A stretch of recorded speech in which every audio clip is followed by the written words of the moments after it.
En el Congreso Nacional, en este momento, se está discutiendo, se está escuchando a distintos sectores del país sobre la Ley 241, sus modificaciones, y también sobre la Ley de Transporte, o sea, la Ley de Tránsito y Transporte.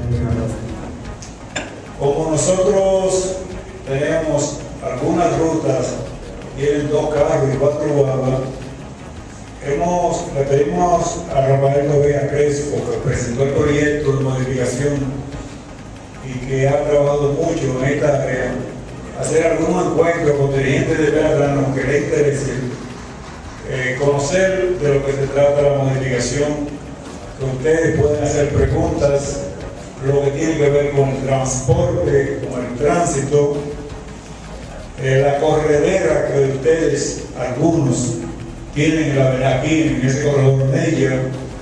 Se lo digo así porque estamos entre compañeros, no importa que esté la prensa. Corriendo mucho solamente se llega a 2 destinos, a destruir vehículos y a destruir vidas y propiedades. Y entonces, justamente en este momento que las Naciones Unidas declaran la década contra los accidentes de tránsito, que son una epidemia en el mundo, y aquí en República Dominicana mucho más.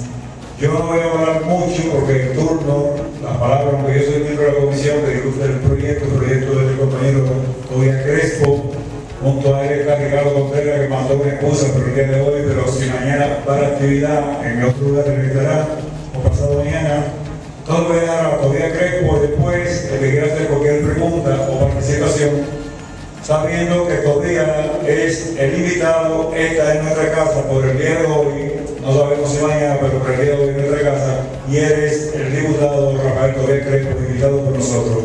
Muchas gracias, compañeros.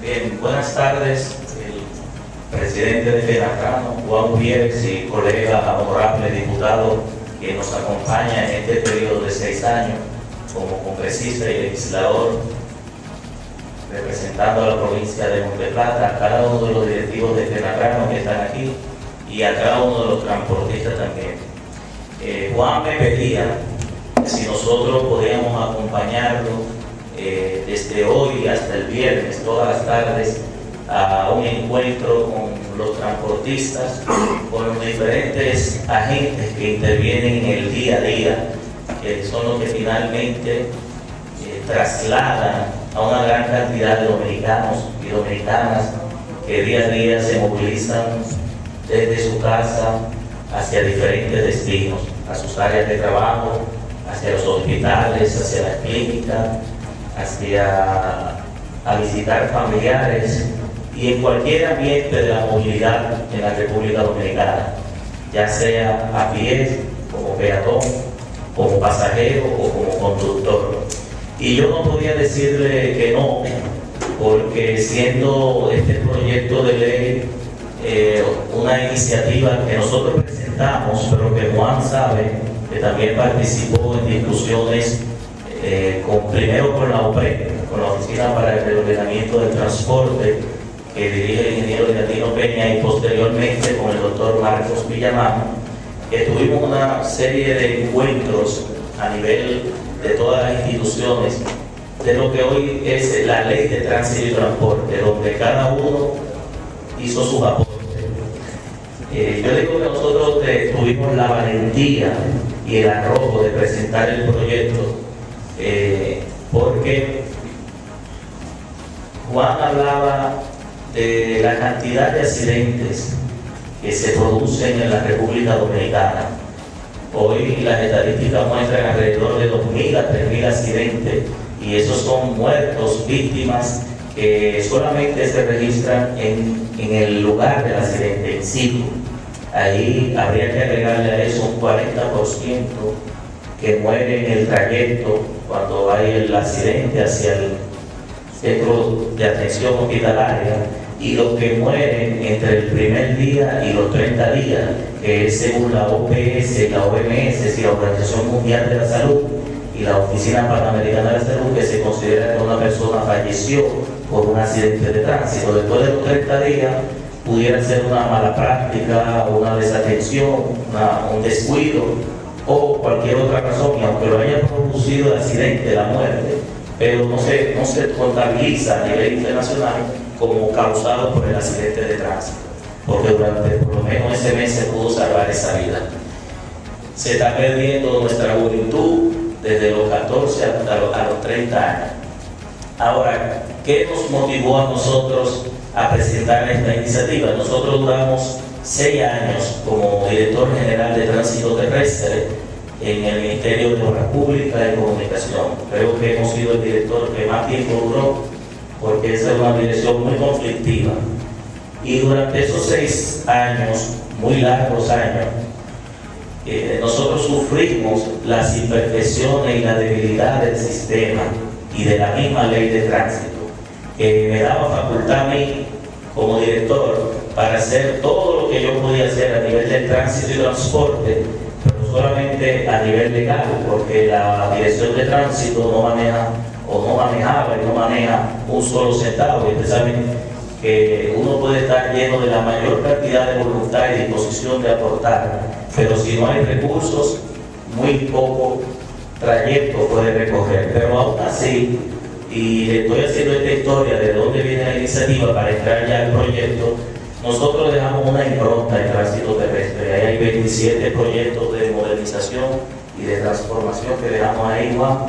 Todo lo dejamos más automatizado. Nosotros ahí encontramos un desorden, una mosquita, y hemos dejado un trabajo que el nombre da porque hubo disposición de concertar con los diferentes sectores, con las diferentes instituciones. Hoy tránsito terrestre es diferente a lo que era antes, y nos nominaron al premio a la calidad de la excelencia el presidente de la República por esa gestión. Yo creo que el mejor premio fue los compañeros de mi partido que me eligieron como el diputado más votado del Distrito Nacional dentro del Partido de la Liberación Dominicana, y también lo hicimos hacia afuera. Así que yo creo que se puede hacer un trabajo decente, honrado, y presentar resultados como servidor público. Ahora, esa ley lleva en primer lugar, lo primero que hace es crear un solo órgano rector, que planifique, organice, regule, fiscalice y controle y sancione todo lo que tiene que ver con el tránsito y el transporte de la República Dominicana. Ustedes saben que aquí hay 8 instituciones nacionales, empezando por la Dirección General de Tránsito Terrestre, que nosotros dirigíamos y que es la única que está por ley. Luego se creó la OTTP, aunque anteriormente la OTTP estaba en Bonacate, pero se creó en el 87 la OTTP por decreto.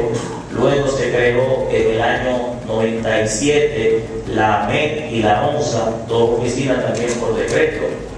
Finalmente, en el año 2000 se aprobó la ley del CAR. No sé quién está cita, pero para los que están en el transporte de taxi, el CAR es el Consejo de Administración y Regulación de Taxi, que es una ley que data del año 2000, pero que ha sido infuncional, dicho por los propios agentes del sistema, no por nosotros, aunque nosotros lo sabíamos, porque éramos miembros del Consejo Directivo. Finalmente, en el año 2005 se designa por decreto la OPRE para trabajar el reordenamiento del transporte, que se encargó de construir la primera línea del metro y la segunda línea del metro. En el año 2007 se crea por decreto también, y con una petición de los transportistas del FONTEC, el Fondo de Desarrollo del Transporte, creo que hicieron un acuerdo con el presidente de la República, y de ahí salió la necesidad de capacitar a los choferes en una escuela de educación vial, y por qué no, de una instancia que manejara un fondo donde se pudiera desarrollar el sector de transporte. En el año 2004 también, con la reforma de la policía, se aprueba la Dirección Central de Seguridad Vial de la Policía, que es algo como si fuera una policía no paralela, pero que lo único que se encarga ahora mismo es de recolectar las actas de los accidentes de tránsito. Como ustedes verán, yo le he nombrado 8 instituciones, ¿verdad? La DGTT, la OTTT, la MED, el CAR, la OPRE, el FONDE, la Dirección Central de Seguridad Vial y la ONSA, que es una oficina, aunque es un operador público. Es decir, el tratamiento que se le debe dar a la ONSA no es ni planificadora, ni organizadora, ni reguladora, ni fiscalizadora, porque es un operador. Adicionalmente a eso, nosotros tenemos 155 ayuntamientos, para que ustedes vean lo difícil de la situación del sector, 155 alcaldes, que la ley de tránsito en el artículo 91 le da facultad de regular el tránsito a nivel urbano, a nivel municipal, específicamente en lo que tiene que ver con la señalización horizontal, vertical de las carreteras, de las calles urbanas. También en la ley 17607, que crea los ayuntamientos y los municipios, en el artículo 19, literal A y N, establece responsabilidades de los ayuntamientos, primero en el ordenamiento del tránsito de vehículos y de personas, y luego en el N, en el transporte público de pasajeros. Es decir, estos son los elementos que tienen los alcaldes, los ayuntamientos a nivel de ley. No les diré que hay 225 directores de distritos municipales que también vienen siendo como pequeños alcaldes, ¿verdad? En algunos municipios, y que tienen funciones similares a los alcaldes.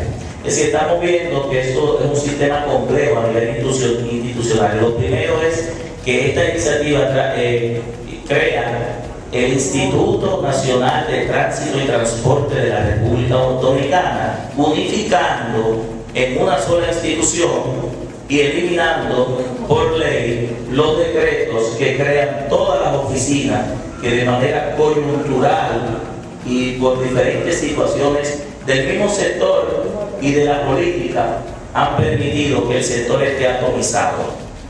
Le estoy planteando la realidad de que debe haber primero una reforma institucional para que ustedes no crean, y tampoco lo creo yo, que con una simple ley o con una ley que sea buena, perfectible, aunque no perfecta, se van a resolver los problemas.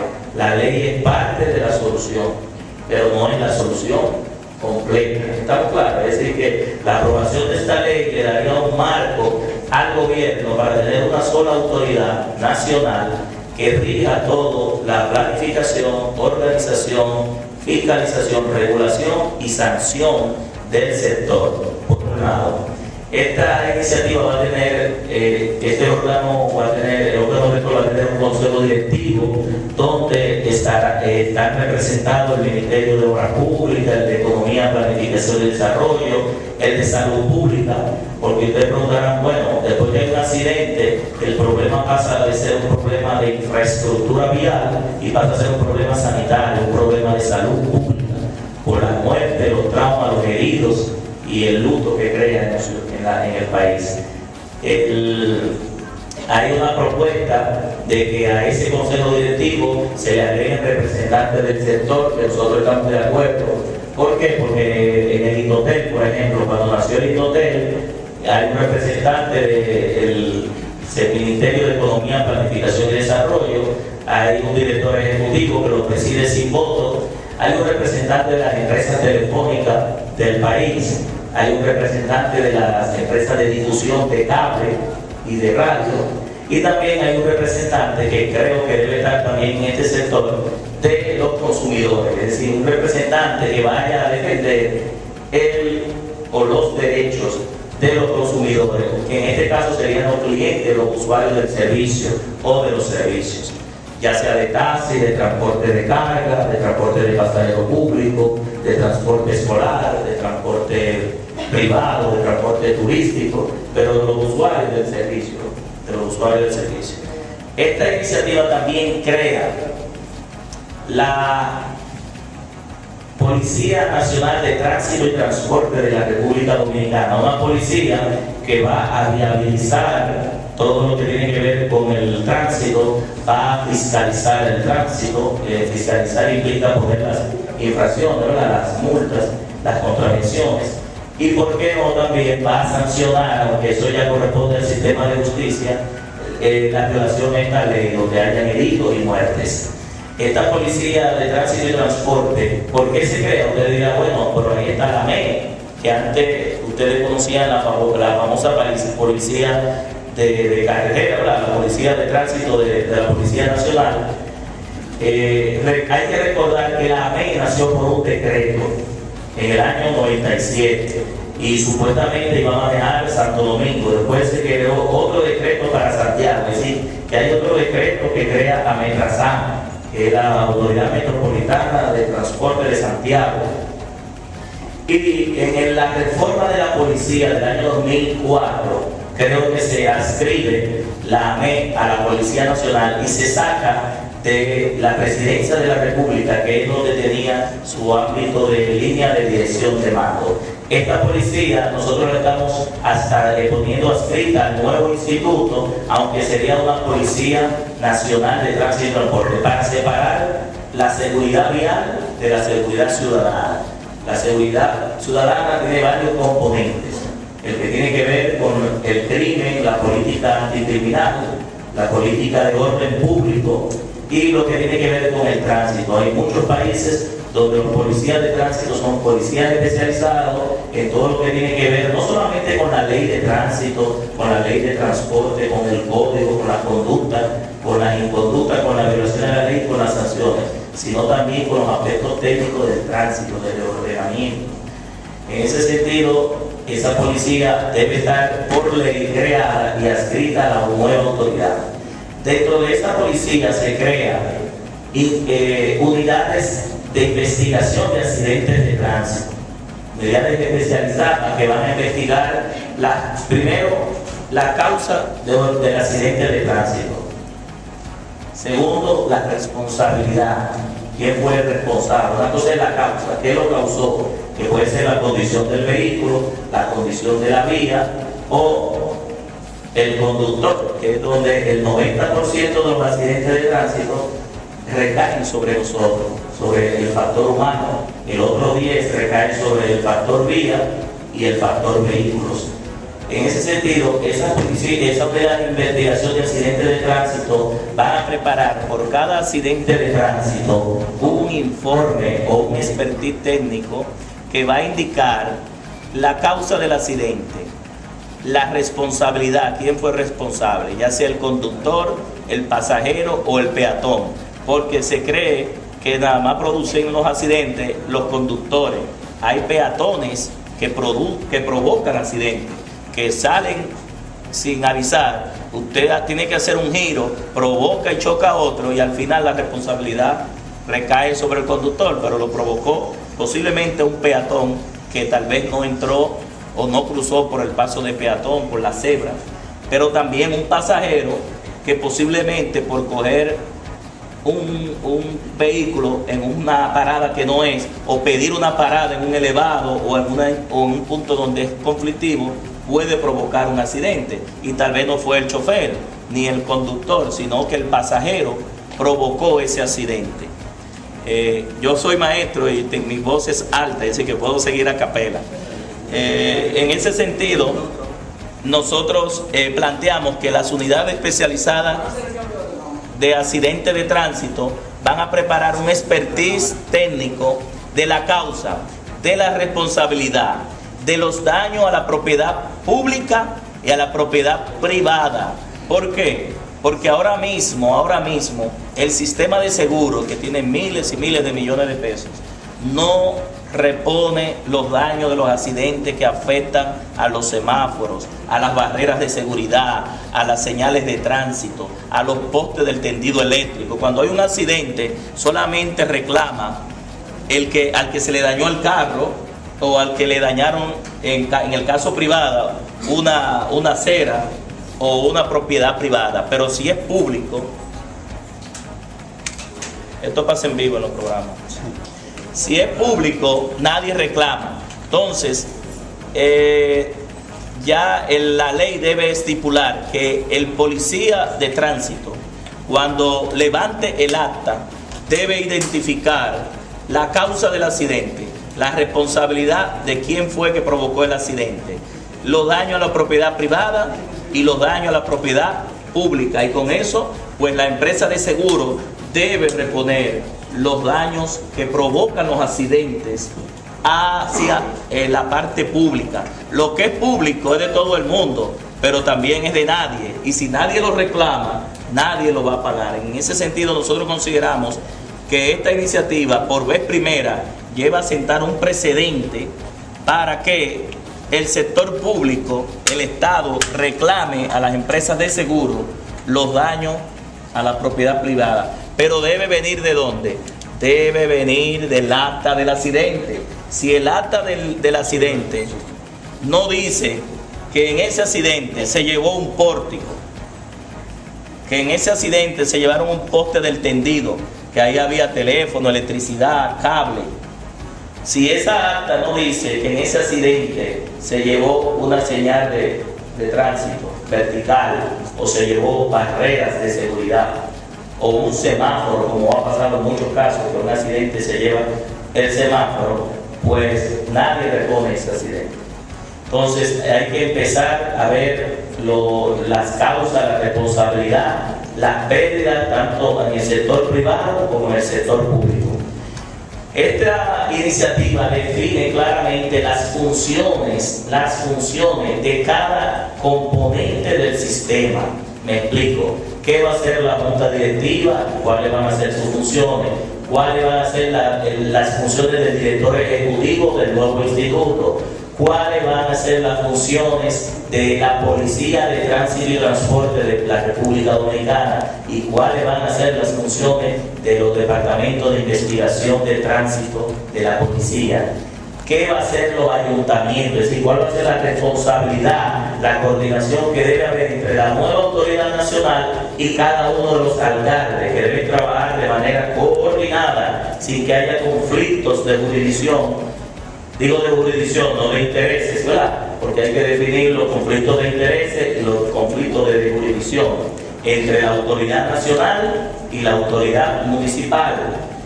Y a la vez también esta nueva iniciativa define claramente las competencias de cada quien para que no haya luchas de intereses o de poderes entre los diferentes órganos del sistema. Adicionalmente, la iniciativa lleva a establecer el sistema de conducir por puntos, que no es más que una gracia, un crédito que le da el instituto o el Estado, quien emite la licencia de conducir al conductor, que puede empezar en 20 puntos, y que esos puntos se van a ir reduciendo dependiendo de las violaciones de la ley de tránsito. Se clasifican y se tipifican en violaciones ligeras, graves o muy graves, y a cada una se le da un punto. Me explico, no es lo mismo conducir haciendo competencia en la vía pública, llevando su semáforo en rojo, conducir bajo los efectos del alcohol o de la droga, o en vía contraria, que usted estar mal estacionado, o que usted hacer un giro en un sitio donde no se permitía, o doblar a la izquierda donde la señal no lo permite. Entonces se clasifican las infracciones según el nivel de riesgo, de peligrosidad, y a cada una de ellas se le da un puntaje. Y cada vez que una persona tenga reincidencia, le va a ir reduciendo los puntos hasta que la autoridad pueda, de manera administrativa, no civil ni penal, sino quien emite la licencia de conducir, reducir los puntos, y puede inclusive cancelársela temporalmente por 3 meses, por 6 meses, por 1 año, por 2 años, o de manera definitiva. Este sistema de conducir por puntos no es nuevo, está en la ley 241, creo que es el artículo 136, si la memoria no me falla. Pero ¿por qué no se ha podido implementar? Yo, que era director de tránsito, no pudimos implementar el sistema de conducir por puntos, porque aquí hay 8 instituciones, 8 islas de poder, que tienen cada una su base de datos, que están dispersas. Sin embargo, esta iniciativa lleva a crear el registro único de tránsito y transporte de la República Dominicana. Como se van a unificar todas las instituciones, se va a unificar la base de datos de los vehículos y sus condiciones, la base de datos de las licencias de conducir, la base de datos de las placas, de las revistas, de las multas, la base de datos de las rutas, la base de datos de las paradas, la base de datos del sistema de infraestructura vial e incluso la base de datos de los talleres de inspección, en el caso de que haya talleres de inspección para la revista, y del sistema de riesgo vial, que no es más que lo que se llaman los puntos críticos que hay en las vías, los puntos de mayor nivel de muertes, para tener en esa base de datos única una forma de poder implementar el sistema de conducir por puntos. Con la unificación de esa base de datos, pues se puede implementar ese sistema de conducir por puntos. Pero también, así como quita los puntos, el que los pierde puede volverlo a asumir de nuevo con la reeducación. Yendo a la escuela de educación vial, puede volver a aumentar los puntos. Es decir, que es un sistema sancionador, pero a la vez es reeducador. Porque si tú perdiste 3 puntos y quieres volver a acumularlo, pues vas a la escuela, tomas una charla o un curso y vuelve y adquiere los puntos. Tiene un sistema de premios que a los conductores que no tengan accidentes de tránsito se le van a ir agregando puntos hasta llegar a un máximo de puntuación, que es también como si fuera un bono o un premio, que lo que busca es premiar a los conductores que no tengan accidentes, y que tengan 0 accidentes. Eso me recuerda que yo trabajé 13 años en Codetel y nosotros celebramos muchos años tolerancia 0 a los accidentes de tránsito. Es decir, esa empresa pudo varios años con una política de prevención y de educación reducir a 0 los accidentes de tránsito. Adicionalmente, esta iniciativa lleva la educación vial obligatoria y como contenido curricular, no transversal, en la educación inicial y media, para nosotros aspirar a una nueva generación de ciudadanos más conscientes en las vías públicas, es decir, ir enseñando a nuestros hijos desde la escuela, desde los colegios, a recibir la educación vial con libros de texto, que sea obligatoria. Y ustedes dirán que esa es una iniciativa muy visionaria y que tal vez no se puede implementar. Yo digo que no. Nosotros tenemos que sembrar en nuestra generación, en nuestros hijos y en nuestros nietos.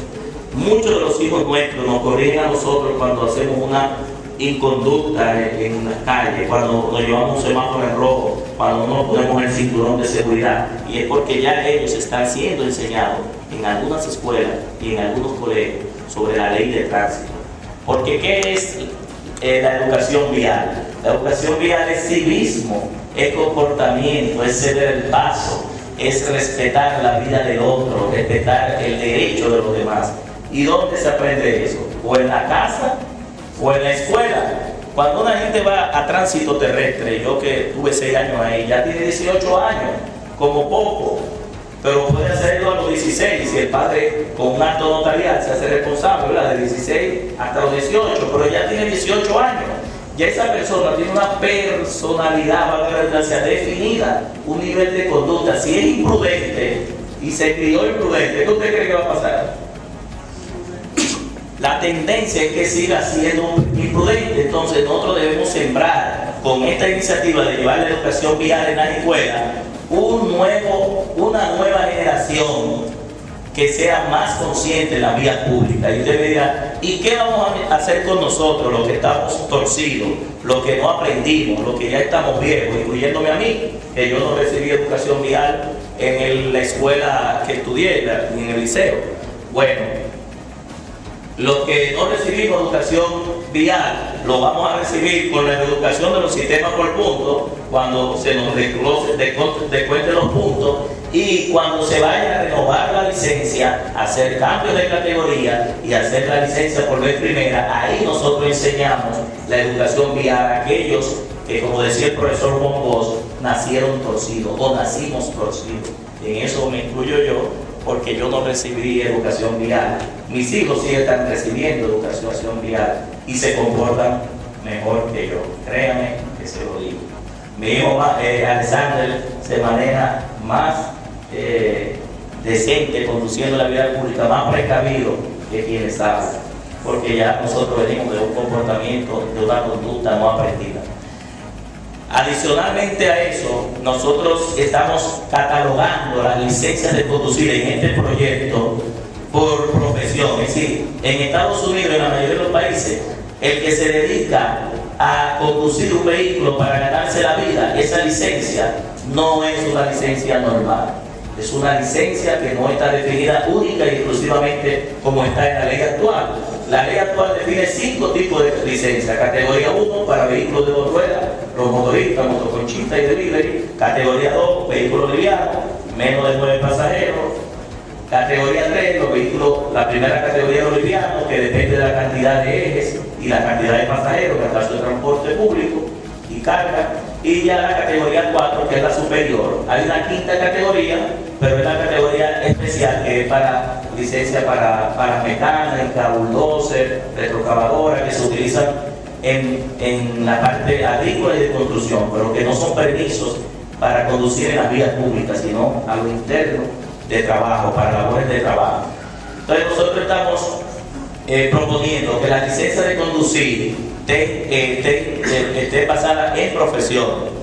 Que si usted tiene una licencia para vehículos livianos pero es taxista, tenga un perfil y una capacitación para los taxistas. Para el transporte de pasajeros, tenga un perfil y una capacitación para el transporte de pasajeros.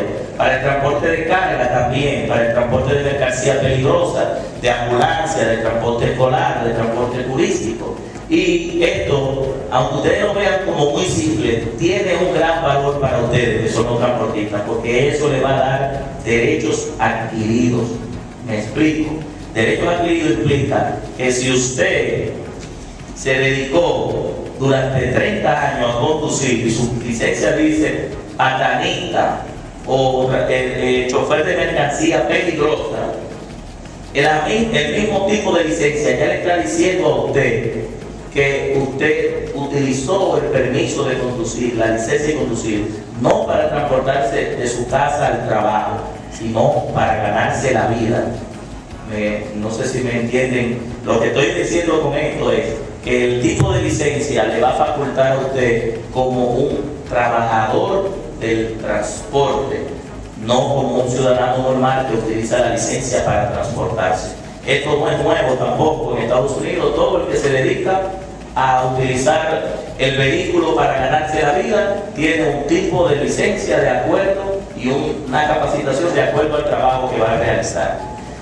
Y esto es importante. Yo, que fui director de tránsito, que veía como muchos envejecientes, porque ya eran envejecientes, para no decir viejitos, iban a mi oficina a buscar una certificación de licencia de conducir para ir a la caja de pensión de los choferes, y que me dicen que ahora tienen que esperar que se muera uno para entrar otro, que es una lista de espera.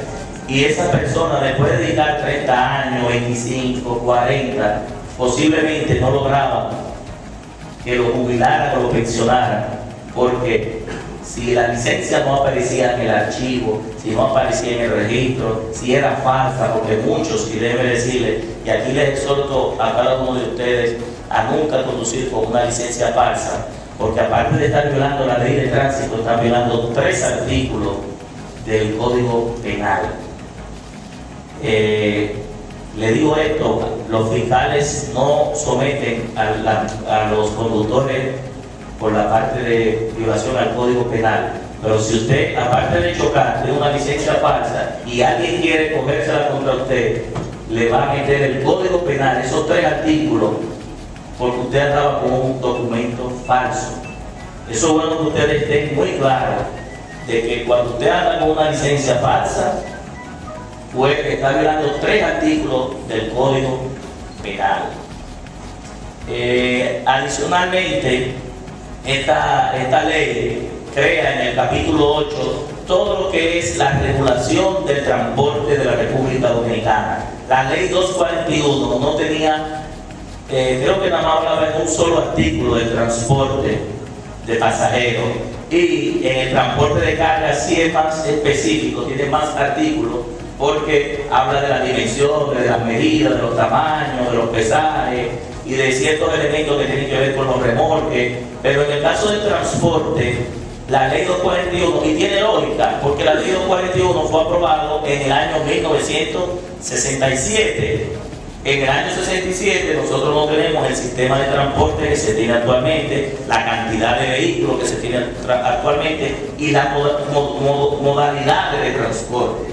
En ese sentido, esta ley debe adecuarse no solamente a lo que tenemos actualmente, que tenemos 2 líneas de metro, tenemos transporte de minibuses, microbuses, tenemos los taxis, tenemos el motoconcho, que era un fenómeno que tal vez en el año 67 no se iba a visorar con la migración haitiana, cogiendo puestos de trabajo en el campo, en las labores agrícolas y construcción. Muchos dominicanos iban a dejar el campo y la construcción e iban a venir a la capital o a las diferentes paradas en la provincia a ganarse la vida a través del concho. Es decir, que esta ley incluso establece procedimientos en ese capítulo 8 que es de transporte, sobre el transporte escolar, el transporte de taxis, el transporte público, el transporte turístico, y define incluso parámetros para el transporte de ambulancia y de carros fúnebres, que son elementos especializados del transporte. Esta ley también, dentro de lo que son las sanciones, establece las multas basadas en los salarios mínimos, en proporción del salario mínimo y en el monto del salario mínimo oficial. También esta ley, desde el punto de vista de lo que tiene que ver con la reforma del sector, lleva a eliminar, como le dije al inicio, todas las instituciones. El último párrafo de la ley elimina todas las instituciones que se han creado por decreto desde el año 87 hasta la fecha, incluyendo Tránsito Terrestre, que lo adscribe a la nueva ley. La autoridad saca el departamento de vehículos de motor de impuestos internos y lo lleva también a la nueva autoridad. ¿Y qué se busca con esto? Bueno, que el sector de tránsito y transporte pues tenga el control de los vehículos, de su estatus, de su condición, pero también de las licencias, de las placas, de las revistas y todo lo que tiene que ver con el vehículo y los conductores. Nosotros en este proyecto de ley queremos dejar un aporte al país. Como legislador, fuimos servidor público por 6 años, fuimos electo diputado también, al igual que Juan, por 6 años. Y en el caso nuestro, que viví y sufrí todas las debilidades de la ley 241, queriendo hacer muchas cosas, pero sin recursos, y al final logramos hacer, y viendo que otras instituciones que no estaban por ley manejaban muchos recursos y miles de recursos, y donde déjeme decirle que un tema tan simple como la educación vial, aquí hay 5 instituciones dando educación vial. La OTTT tiene un departamento que es de educación vial. La Dirección de Tránsito Terrestre de educación vial, en la charla, en los cambios de categoría, en la licencia por vez primera. El FONDE tiene la escuela de vial. La ONSA, no sé si tendrá alguna escuela que da capacitación, pero la MEN también da educación vial. Cuando usted se va y infringe la ley, después que paga la multa, dependiendo del tipo de infracción, nos mandan a hacer una charla, ¿verdad?, de 2 horas. Ahora la pregunta mía como profesor, como académico que he sido es, ¿qué se está enseñando ahí? ¿Se está enseñando A, B, C, D? ¿Qué contenidos se están enseñando a nivel de educación vial? Estamos hablando de que un tema tan simple como la educación vial, habiendo 8 instituciones donde 4 o 5 de ellas están dando educación vial, usted se está dando cuenta que hay no duplicidad de recursos, triplicidad, cuatriplicidad y quintuplicidad de recursos. Porque 5 instituciones están tratando de enseñar, y cuando 5 instituciones están tratando de enseñar, habría que preguntarse qué es lo que está enseñándose o qué es lo que estamos aprendiendo. Entonces, con esta autoridad se crea la Escuela de Educación Vial y también la regulación de las escuelas de choferes, que en este país las escuelas de choferes, para nadie es un secreto, y nosotros que vivimos ahí durante 6 años nos dimos cuenta de eso. Muchas están debajo de una mata, otras son intermediarios. La gran mayoría no están dedicándose a enseñar, sino a tramitar y a buscar un documento y a facilitarle o a cobrar dinero por un documento. La función principal de una escuela de conducir debe ser enseñar los contenidos teóricos, los comportamientos, las actitudes, la conducta, y enseñar las destrezas al manejar.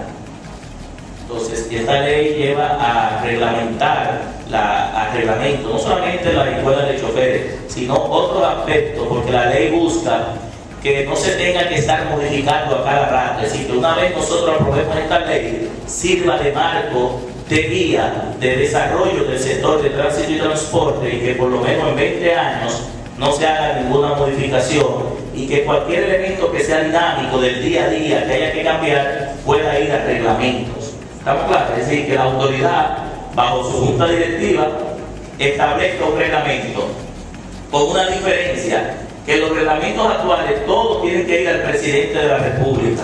Un reglamento de escuela, un reglamento de pesos y medidas, el reglamento de conducir por puntos, cualquier otro tipo de reglamento tiene que ir al Poder Ejecutivo.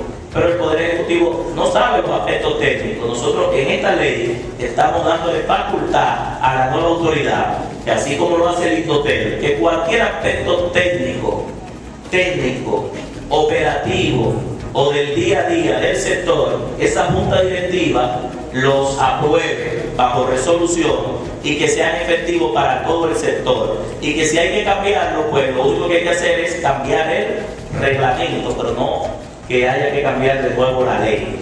Pero aún así, las leyes no son perfectas, porque lo hacemos nosotros los seres humanos, que no somos perfectos, ni tampoco son estáticas, no van a estar permanentemente ahí. Las leyes deben tener la flexibilidad para que en cualquier momento pueda ser modificada si las condiciones lo permiten.